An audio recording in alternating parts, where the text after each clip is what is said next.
Hello everyone, আসসালামু আলাইকুম। কেমন আছো সবাই? আশা করি সকলে খুবই ভালো আছো। সো আমিও ভালো আছি আলহামদুলিল্লাহ।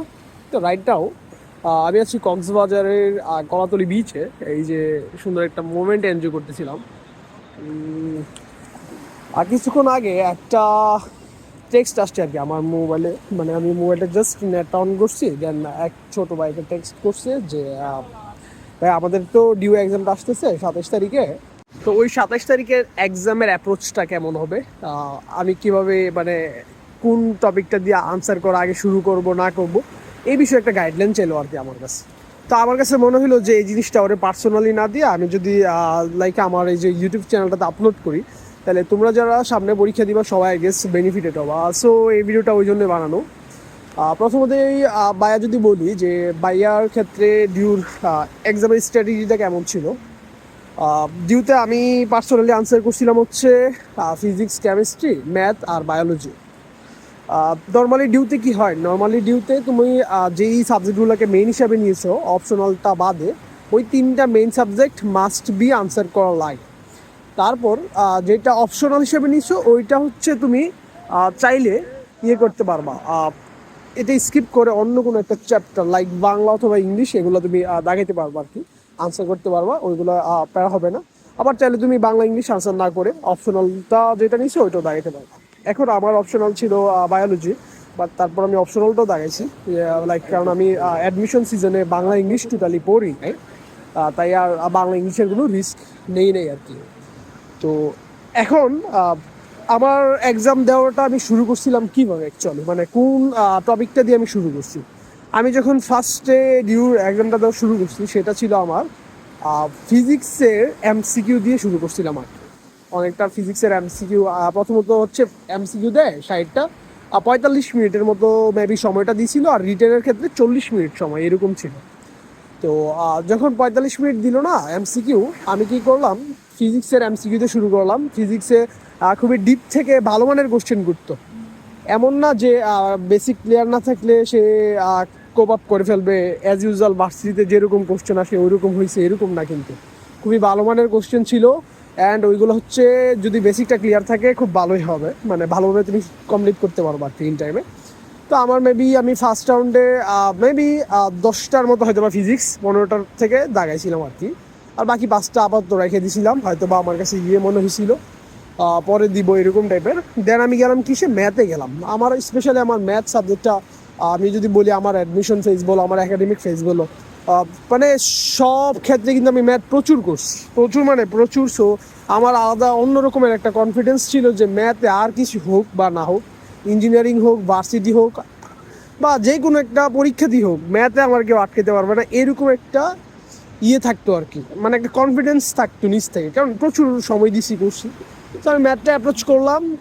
ম্যাথে 15টা এমসিকিউ ছিল খুব সম্ভবত, 15টার মধ্যে আমার, হ্যাঁ আমি প্রায় 14টা, হ্যাঁ 15টার মধ্যে 14টা একটানা করে ফেলছে। এর মধ্যে একটা ইন্টিগ্রেশন মেবি ছিল, ওইটা আমি 1 মিনিট মানে ওইটা জাস্ট আপাতত স্কিপ করে রাখছি, কারণ হচ্ছে এটা একটু করতে গেলে আমার মানটা বের করতে একটু টাইম লাগবে আর কি, ওই জন্য। তো ম্যাথের 14টা আনসার করে দিয়ে চলে গেলাম বায়োলজিতে, বায়োলজি দেন হচ্ছে কেমিস্ট্রি, এইভাবে ধাপ বাই ধাপ আনসার করছিলাম। তো আমার সময় কেমিস্ট্রিটা আসলে আমি খুব ভালো যে একটা মার্ক তুলবো ওইরকম তুলতে পারি না আর কি। কেমিস্ট্রিটা ধরতে গেলে আবার অন্যান্য সাবজেক্টের চাইতে খারাপই হয়েছে, যদিও আমি জানি না আসলে, মানে হয়তো বা থিওরিটিক্যাল ল্যাকিংস আসছিল, কারণ হচ্ছে ইঞ্জিনিয়ারিং নিয়ে প্রিপারেশন নিয়েছিলাম, তো ইঞ্জিনিয়ারিং ম্যাথগুলো একটু বেশি প্র্যাকটিস করতাম, কেমিস্ট্রির যে ম্যাথমেটিক্যাল যে প্রবলেমগুলো ওইগুলো।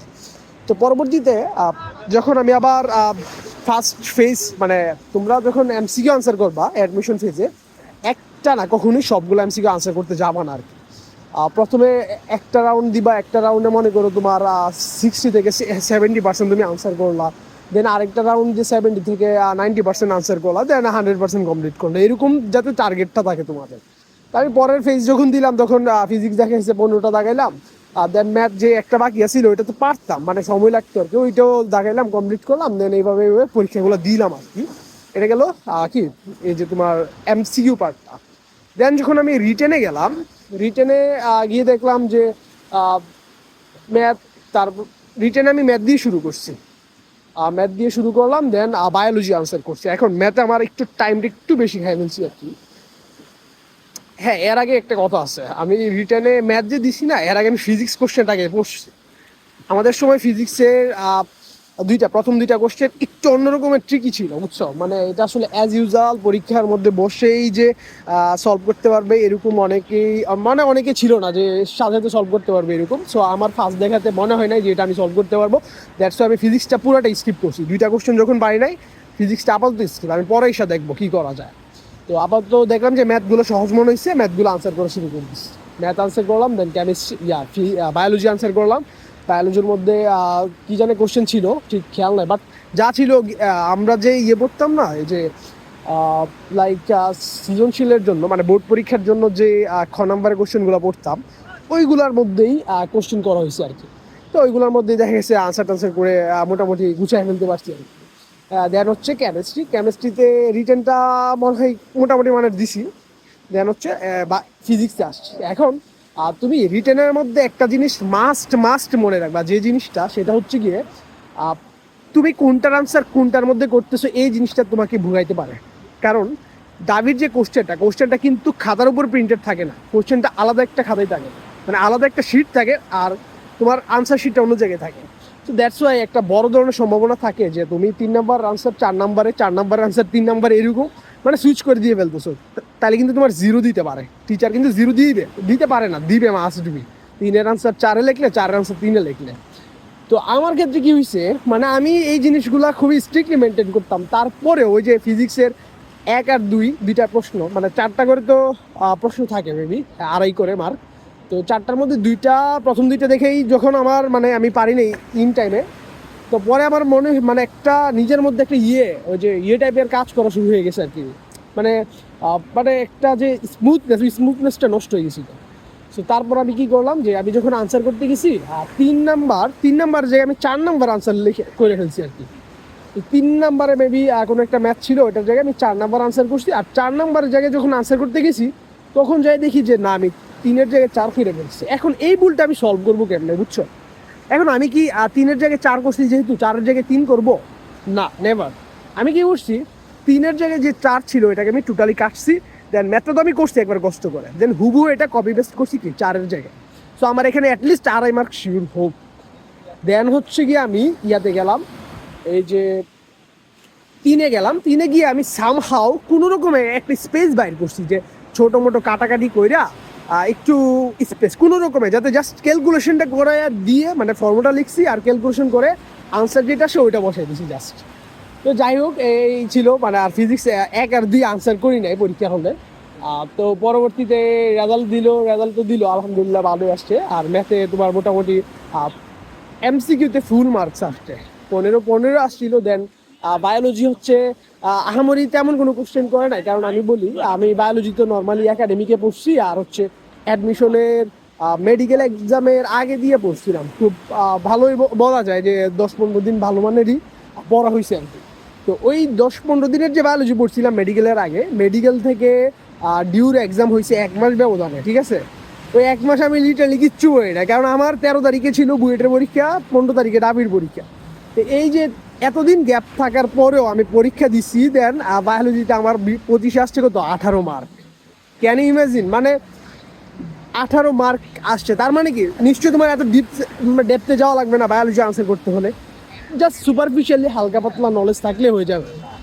আর যেটা সবচেয়ে মানে কি বলবো, একটা গেম চেঞ্জিং যে বিষয়টা, সেটা হচ্ছে নার্ভ কন্ট্রোলটা, বুঝছো? পরীক্ষা হলে আসলে আমরা মাথা গরম হয়ে যায়। জিউনি লিটারালি আমার কোনো চিন্তা ভাবনা ছিল না, কারণ আমি যদি আমার পার্সোনাল লাইফের একটা গল্প শেয়ার করি, আমি আমার বুয়েটের যে পরীক্ষাটা দিছি, বুয়েটের 13 তারিখে পরীক্ষাটা হইলো তো রিটেন। তো নর্মালি আমাদের সময় আমরা যখন পরীক্ষা দিই, আমি তো উদ্বাসের ইঞ্জিনিয়ারিং মডেল টেস্টগুলো রেগুলার দিতাম। তো উদ্বাসে যখন যাই পরীক্ষাগুলো দিতাম, অ্যাটলিস্ট শেষের দিক দিয়ে একটা সামারাইজ করার সুযোগ থাকতো, যে এই যে পরীক্ষাটা দিলাম আমি কত পাইতে পারি, ঠিক আছে? আমি কত পাইতে পারি এই জিনিসটা আমি একটা সাম আপ করতে পারতাম, যে হয়তো বা এত আসতে পারে, একটা স্যাটিসফ্যাক্টরি একটা মান আমি বের করতে পারতাম আমার মেন্টাল পিসের জন্য। যে 400তে পরীক্ষা দিয়েছি, হয়তো 300 পাবো, 290 পাবো, বা 350 পাবো, সামথিং এরকম। কিন্তু বুয়েটের ক্ষেত্রে কি হয়েছে, আমি এসে না এরকম কোনো কিছু করতে পারি না।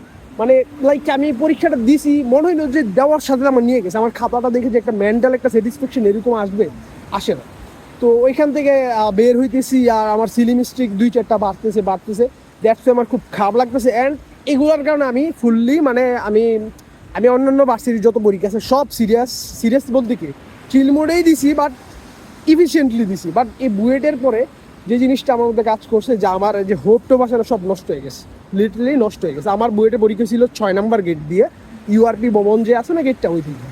তো ডিউর সিটটা আমার পড়ছিল ওই যে ইয়ার সামনে আর কি, এই যে উদয়ন স্কুল আছে না ঢাকা ভার্সিটির আন্ডারে যে উদয়ন স্কুল, ওইখানে। তো আমি গেছিলাম ডিউর পরীক্ষা আমাদের মেবি 11টা বাজে হওয়ার কথা, আর 11টা থেকে শুরু হওয়ার কথা। তো গেছিলাম, আমি তো ঢাকা শহরে যাম, আমি থাকতাম আরামবাগে, তো আরামবাগ থেকে গেছি 8:30টার দিকে মেবি।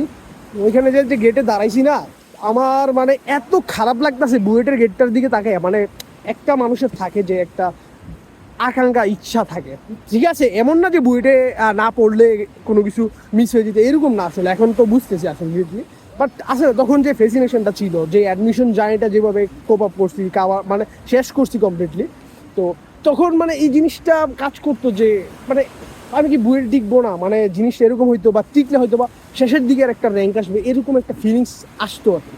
ইভেন এগুলা এই যে জিনিসগুলো আমার 2 দিন ডিপ্রেস করে রাখছিল আর কি, ধরতে গেলে এরকম।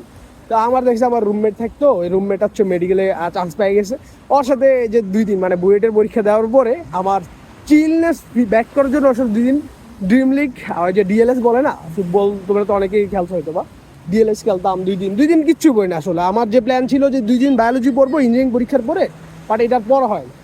তো তো ওই জন্য আমার মানে মেন্টালি আপসেট, আমি ডিউ নিয়ে কোনো চিন্তাই করি নাই, এরকম টাইপের ছিল আর কি, এক প্রকার খামখেয়ালি ছিল, পড়াশোনা নাই, যাইয়া যেটা পারছি ওইটাই, মানে পাড়ার মধ্যে যা ছিল ওইগুলো আনসার করছি, আর নতুন করে কোনো কিছু করি না। তো আলহামদুলিল্লাহ ভালোই মার্ক আসছে, তোমরা দেখছো। বাট আমার কথা হচ্ছে এটা সামারি, কি এটা সামারি হচ্ছে এমন যে তুমি যে জিনিসটা সিরিয়াসলি নিবা না, ওই জিনিসটা তোমার ভালো হতে বাধ্য, বুঝছো, সিরিয়াসলি নিবা। এখন অ্যাডমিশন সিজনে যেই পরীক্ষাটা তুমি খুব মানে হালকাভাবে দিবা, লাইটলি দিবা, ওইটা তোমার ভালো হবে। আর যদি মনে করো যে না, এটা না হলে আমার সব কিছু শেষ, তাইলেই মারা খাবা। আমার বুয়েটে যদি আমি পরীক্ষা দেওয়ার আগে যদি আমি চিন্তা করতাম যে আমার র্যাঙ্ক 100-র বাইরে যাবে, ঠিক আছে, বা এরকম হইলে আমার মনে হইতো যে না, আমি আরো ভিতরে ঢুকতে পারবো। বাট বুয়েটে পরীক্ষাটা দেওয়ার পরে আমার মনে হচ্ছে কি যে আমি হয়তো বা চান্সই পাবো না, এরকমও ফিলিংস আসছিল আমার মাঝে মাঝে। তো এই জিনিসগুলো আর কি কেন, মানে এটা শুধুমাত্র বুয়েটই, আর বুয়েট বাদে বাকি যত ভার্সিটি আছে সবগুলোতে আমি আমার ডিজাইন মানে আমি প্রেডিকশন দিতে পারতাম আমি 50-এর মধ্যে থাকবো, আমি 10-এর মধ্যে থাকবো, বা আমি মনে করি 100-র মধ্যে থাকবো, বা আমি 1000-এর মধ্যে থাকবো, বা 500-র মধ্যে থাকবো, এরকম আমি প্রেডিকশন দিতে পারছি। আমার আব্বু আমারে কল দিত যে পরীক্ষা কেমন হচ্ছে, আর আমি বলতাম কি, আব্বু চুয়েটে আমি 500-র মধ্যে থাকবো, আমার র্যাঙ্ক কত আসছে 355। আব্বু বলছে রুয়েটে পরীক্ষা দিয়ে কেমন হয়েছে, রুয়েটে দিয়ে বলছে আমার র্যাঙ্ক থাকবে 50-এর ভিতরে, ওইখানে 6 এসে। এমএসটিতে পরীক্ষা দিলাম, ওইখানে পরীক্ষা দিয়ে বললো কেমন হবে, আমি বলছি 200-র ভিতরে থাকবে, আসছে কত 123, এই আর কি। তো এখন আমার কথা হচ্ছে, কিন্তু বুয়েটে যখন পরীক্ষা দিয়েছি তখন আমার এই ধরনের কোনো আসে না। তো আমি যেটা বুঝাইতে চাইতেছি, তোমরা আসলে এখন যেটা করতেছো করো, মানে পড়াশোনা তো অবশ্যই, এখন এই ফেজে এসে কোনো ডিপ্রেসড হওয়া যাবে না, অ্যান্ড মানে নিজের বেস্ট এফোর্টটা দিবা পরীক্ষার মাধ্যমে, ঠিক আছে, পরীক্ষায় যাতে তোমার বেস্ট লিখে দিয়ে আসতে পারো, এটা চিন্তা করবে না কোনো সময় যে এখানে না দিকে আমার লাইফ শেষ, জীবন শেষ, এটা শেষ, ওইটা শেষ, বগিচুকি কিচ্ছু চিন্তা করা যাবে না, ঠিক আছে। বেস্ট অফ লাক, সবাই ভালো থেকো, সুস্থ থেকো, আর ভাইয়ের জন্য দোয়া করো অবভিয়াসলি, তোমাদেরকে নিয়ে অনেক দূর যাওয়ার প্ল্যান ভাইয়া। আল্লাহ হাফেজ।